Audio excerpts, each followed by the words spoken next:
Welcome student, my name is Muhammad Hasib Awan and you are watching my official YouTube channel. We are discussing first year physics. Welcome to the lecture number 4, that is scientific notation. What is scientific notation? Scientific notation, actually it is an easy way of writing numbers that are too big or too small to be written in decimal form. Scientific notation एक ऐसा आसान तरीका है किसी बहुत बड़े या किसी बहुत छोटे नंबर्स को लिखने का डेसिमल फॉर्म में. साइंटिफिक नोटेशन एक आसान जरिया है, एक आसान रास्ता है किसी नंबर्स को लिखने का जो नंबर बहुत बड़े हों या जो बहुत छोटे हों डेसिमल फॉर्म में. उसे हम कहते हैं साइंटिफिक नोटेशन. इन साइंटिफिक नोटेशन में A number can be written as, कोई भी नंबर हो वो किस तरह लिखा जाएगा कि जो नंबर होगा वो बराबर होगा mantissa multiply by 10 raise to power exponent.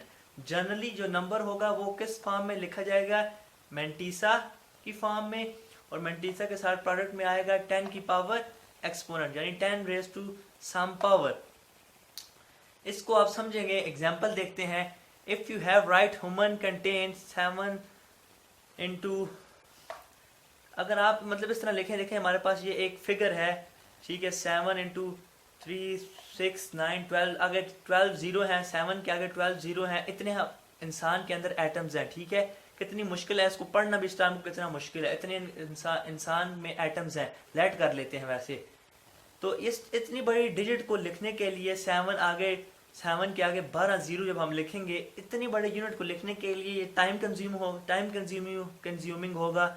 It is only not only time consuming, ये ना सिर्फ टाइम कंज्यूमिंग होगा but also difficult to write, और ये लिखना भी जाहिर सी बात है मुश्किल है. And there is a chance of error, और लिखने में इसका एरर भी आ सकता है. जाहिर सी बात है, एक जीरो रह जाए या एक जीरो एक्स्ट्रा लग जाए तो एरर भी आ सकता है. इसलिए साइंटिफिक नोटेशन हमें मदद करता है. तो साइंटिफिक नोटेशन में इसको, इस नंबर्स को पूरे इस नंबर को हम लिख सकते हैं 7 raise to 10, 7 multiply by 10 raise to power 12 atoms. ये कितने जीरो हैं, 12, तो कितनी आ जाएगी, रेज टू पावर 12. अब यहाँ पे इसको इसके साथ कंपेयर करें तो यहाँ पे जो 7 है वो मेरे पास मैंटीसा आ गया, ये 7 मैंटीसा आ गया, और जो 10 की ऊपर पावर है वो मेरे पास आ गया एक्सपोनेंट. सो 12 यहाँ पे आ गया एक्सपोनेंट. एक और एग्जांपल देखें, ये मेरे पास है 0.000000000090 पार्टिकल्स है मेरे पास, ठीक है. कितने जीरो है पॉइंट के बाद, 3 6 9 12 और 14 जीरो है, और आगे 9 है, मतलब 16 टर्म्स है मेरे पास पॉइंट के बाद. पॉइंट के बाद मेरे पास कितनी टर्म है, 16 टर्म्स है, ठीक है. तो मैं इसको लिख सकता हूँ, अगर पॉइंट को मैं यहाँ से मूव करके 9 के आगे ले जाऊं तो उसको फिर मैं लिख सकता हूँ 9.0 मल्टीप्लाई बाय 10 की पावर -15. -15 क्यों लिखा, क्योंकि मैं 15 डिजिट पॉइंट को आगे लेके गया. देखें पॉइंट 1 0 के बाद पॉइंट था ना, फिर मैं कितने डिजिट इसको आगे लेके गया हूँ, गिनते हैं. पॉइंट यहाँ पर है 3 6 9 12 13 14 और ये 15. 9 के आगे मैं पॉइंट को ले गया हूँ, यानी मैं कितने डिजिट मूव करके लेके गया हूँ पॉइंट को, 15 डिजिट. 15 डिजिट मूव करके पॉइंट को लेके गया हूँ, इसलिए मेरे पास आ जाएगा 10 की पावर -15. क्वेश्चन ये है कि माइनस क्यों आया. जब हम लेफ्ट से पॉइंट को मूव करवाएंगे, देखें लेफ्ट साइड पे है, ये लेफ्ट साइड पे है, लेफ्ट साइड से जब हम पॉइंट को मूव करवा कर राइट पे लेके जाएंगे तो पावर में माइनस आएगा. अगर राइट से लेफ्ट पे जाएंगे, राइट से लेफ्ट पे जाएंगे तो पॉजिटिव आएगा. इस केस में लेफ्ट से राइट पर गए, लेफ्ट से पॉइंट को मूव करवाया 15 डिजिट, इसलिए 10 की पावर -15. अब ये भी क्वेश्चन है कि 9 के आगे पॉइंट क्यों लगाया है. एक बात नोट करनी है कि कीप ओनली 1 डिजिट, सिर्फ एक डिजिट आगे रखना है in front of decimal point. Point के आगे हमेशा सिर्फ एक ही डिजिट आगे आना चाहिए. ये देखिए मेरे पास यहाँ पे पॉइंट है और आगे एक डिजिट है 0. हमेशा पॉइंट के आगे एक डिजिट आना चाहिए, डेसिमल पॉइंट के आगे हमेशा एक डिजिट आना चाहिए, इसलिए यहाँ पे मैंने ये लिख दिया है. अब देखते हैं advantages of scientific notation. Now we discuss the advantages of scientific notation. What are the advantages of scientific notation? It makes easy to add, subtract and multiply and divide large numbers. ये हमारे लिए आसानी पैदा करता है कि हम किसी नंबर को ऐड करें, सब्सट्रैक्ट करें, मल्टीप्लाई करें या डिवाइड करें, किसी बड़े नंबर्स को या किसी छोटे नंबर को हम आसानी से ऐड कर सकते हैं, सब्ट्रैक्ट कर सकते हैं, मल्टीप्लाई कर सकते हैं और डिवाइड कर सकते हैं किसी बहुत बड़े नंबर को या किसी बहुत बहुत छोटे नंबर को। For example, to multiply two numbers in scientific notation we multiply their mantissas and then add their exponent. जब दो नंबर्स को मल्टीप्लाई करेंगे जो बहुत बड़े हों तो साइंटिफिक नोटेशन के सिस्टम में उनके जो मैंटीजाज होंगे, जो अभी हमने पढ़े हैं मैंटीजाज क्या होते हैं, उनके जो मैंटीजाज होंगे वो मल्टीप्लाई हो जाएंगे और जो उनकी पावर होगी, जो एक्सपोनेंट होगी, वो ऐड हो जाएंगी। मतलब मेरे पास अगर ये दो नंबर हों इस तरह 7 multiplied by 10 raised to power 27 and the second one is 7 multiplied by 10 raised to power 9, तो इस केस में क्या होगा, जब हम इन दो नंबर्स को मल्टीप्लाई करेंगे तो इनके जो मैंटीजाज होंगे वो आपस में मल्टीप्लाई हो जाएंगे। इनके मैंटीजाज क्या है, पहले नंबर का मैंटीजा क्या है 7, दूसरे का क्या है 7, तो इनके मैंटीजाज आपस में मल्टीप्लाई हो जाएंगे 7 मल्टीप्लाई बाय 7 और इनकी जो पावर जो एक्सपोनेंट है 27 और 9 ये आपस में ऐड हो जाएंगी। लेकिन देखना ये है कि नंबर्स जब दो मल्टीप्लाई हो रहे होंगे तो उनके मैंटीजाज उस वक्त जो है मल्टीप्लाई होंगे, सॉरी उनकी पावर्स उस वक्त ऐड होंगी जब उनकी बेसिस सेम होंगी। ठीक है, पावर्स उस वक्त ऐड होंगी जब बेसिस नीचे सेम होगी। मतलब यहाँ भी 10 है और यहाँ भी 10 है, अब इन दोनों की बेसिस सेम है 10 और 10, पावर्स ऊपर से ऐड हो जाएंगी। ठीक है, ये मैंटीजाज आपस में मल्टीप्लाई हो गए 7 मल्टीप्लाई बाय 7 एंड एक्सपोनेंट या पावर्स ऊपर ऐड हो गई। मेरे पास आ जाएगा 7 multiply by 7 49 multiply by 10 raise to power 27 plus 9 that is 36। 49 multiply by 10 की पावर 36।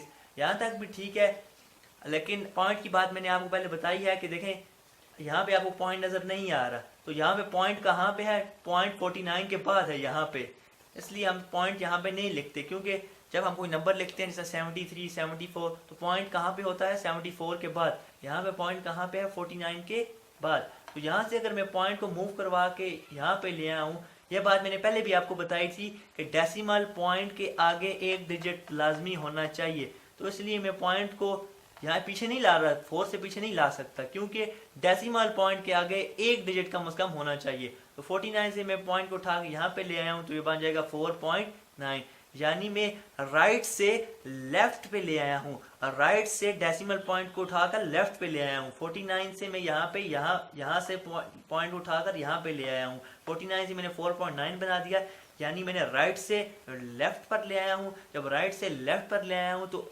एक डिजिट मैंने मूव करवाया इसको, इसलिए मेरे पास हो जाएगा 10 की पावर 1, क्योंकि मैंने कितने डिजिट पॉइंट को मूव करवाया, ओनली 1 डिजिट। कहाँ से, राइट से लेफ्ट, इसलिए हो गया 10 की पावर 1। अगर लेफ्ट से राइट करवाऊं एक डिजिट तो 10 की पावर -1 होगा, क्योंकि लेफ्ट से राइट मूव करवा रहा हूँ पॉइंट को। इस केस में यहाँ पे पॉइंट था, राइट से लेफ्ट मूव करवाया, राइट से लेफ्ट मूव करवाया, तो एक डिजिट पॉइंट मैंने मूव करवाया, इसलिए हो जाएगा 10 की पावर 1 और 10 की पावर 36 उसी तरह।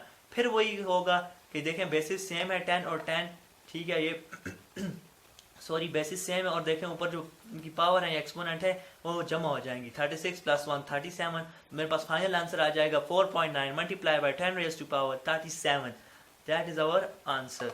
आप देखते हैं व्हाट आर प्रीफिक्सेस, के प्रीफिक्सेस क्या होती हैं। What are prefixes? Prefixes, a mechanism through which term in scientific notation is expressed by giving a proper name to its power of 10 is called as prefix to the power of 10. Prefixes क्या होती हैं? एक ऐसा mechanism है, एक ऐसा process है जिसमें साइंटिफिक नोटेशन में जो टर्म होती है, जो साइंटिफिक नोटेशन में जो टर्म होती है उसको हम एक्सप्रेस करते हैं एक प्रॉपर नाम देकर, किसी पावर ऑफ 10 को एक प्रॉपर नाम देकर हम जो है साइंटिफिक नोटेशन में कोई एक टर्म होती है उसको एक्सप्रेस करते हैं, उसे कहते हैं prefix to the power of 10। एक ऐसा मैकेनिज्म है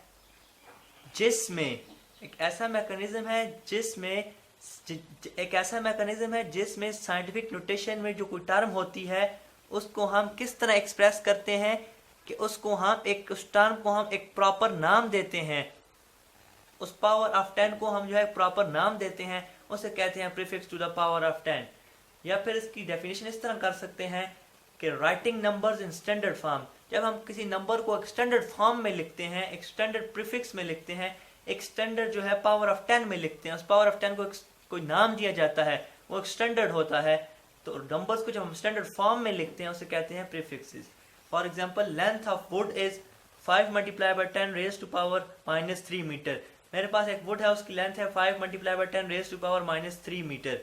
तो इसको मैं लिख सकता हूँ 5 मिलीमीटर, क्योंकि मुझे पता है मिली मेरे पास जो है एक स्टैंडर्ड है जो बराबर होती है 10 की पावर -3 के। तो 10 की power -3 is replaced by milli, so we can be written as 5 millimetre. Similarly the distance of the car, एक कार है उसका डिस्टेंस मेन रोड से कितना है, 9.27 मल्टीप्लाई बाय 10 की पावर 3 मीटर। इसको मैं लिख सकता हूँ 9.27 किलोमीटर, क्योंकि 10 की पावर 3 बराबर होता है किलो के, जो कि एक स्टैंडर्ड है, हम साइंसदानों ने सेट किया हुआ है कि 1 किलो इज इक्वल टू 10 की पावर 3 मीटर।